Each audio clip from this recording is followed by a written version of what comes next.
montage et la réalisation d'une opération de ce type nécessite un fort partenariat, bien évidemment avec toutes les collectivités pour le financement de l'opération. Ensuite, la ville sur tous les aspects techniques de coordination, d'intervention, d'accord, etc.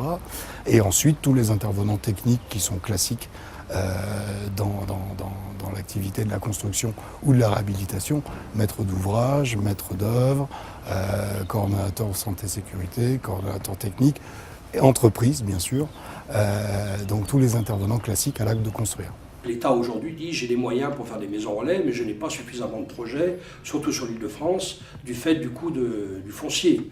Donc il peut y avoir des montages où la ville met à disposition du foncier sur des cadres de bail amphithéotique et qui dit que la construction a remboursé.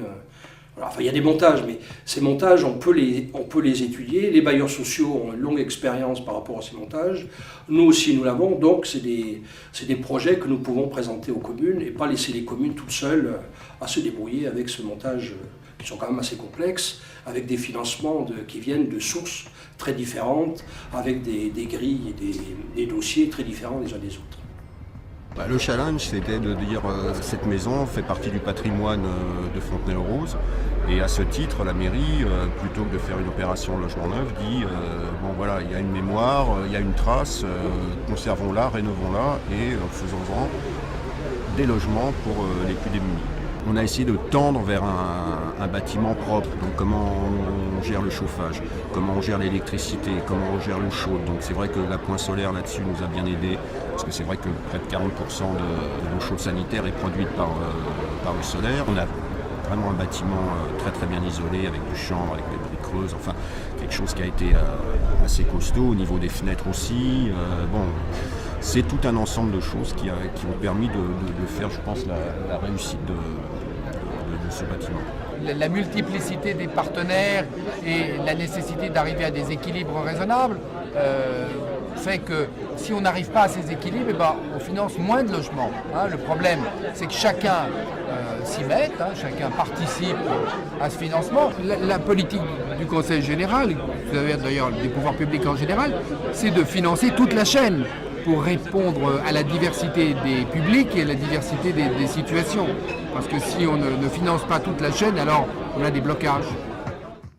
On se rend compte que la maison relais est un dispositif qui peut accueillir un public assez varié et correspond bien justement parce qu'il y a cette possibilité de durée dans le temps et de mixité à différents publics. Également, on pourrait le dire, du point de vue de l'État, c'est un dispositif qui est moins coûteux, puisque effectivement l'État n'intervient que au niveau de l'équipe salariée. Tout le reste, c'est le gestionnaire qui doit lui-même trouver son équilibre. Donc on sait que c'est effectivement à la fois pédagogiquement intéressant, correspondant à un public émergent et en même temps, je dirais, relativement rentable. La particularité d'une opération comme celle-ci, c'est la difficulté d'arriver à équilibrer ces opérations, équilibrer financièrement ces opérations qui sont quand même toujours très tendues, surtout qu'on essaye de les développer principalement dans des centres vides, des centres urbains, puisqu'il y a la préoccupation du logement pour les personnes qui seront logées ici, mais il y a également les préoccupations de l'insertion par l'économie, donc ça ne rime à rien d'aller faire une résidence de ce type perdue, sans transport en commun, sans bassin d'emploi, donc on est quand même sur des sites tendus en termes de coûts de foncier. Donc l'autre difficulté, elle va être dans ce sens en fait, arriver à équilibrer des opérations et pour que la gestion derrière soit pérenne pour l'association.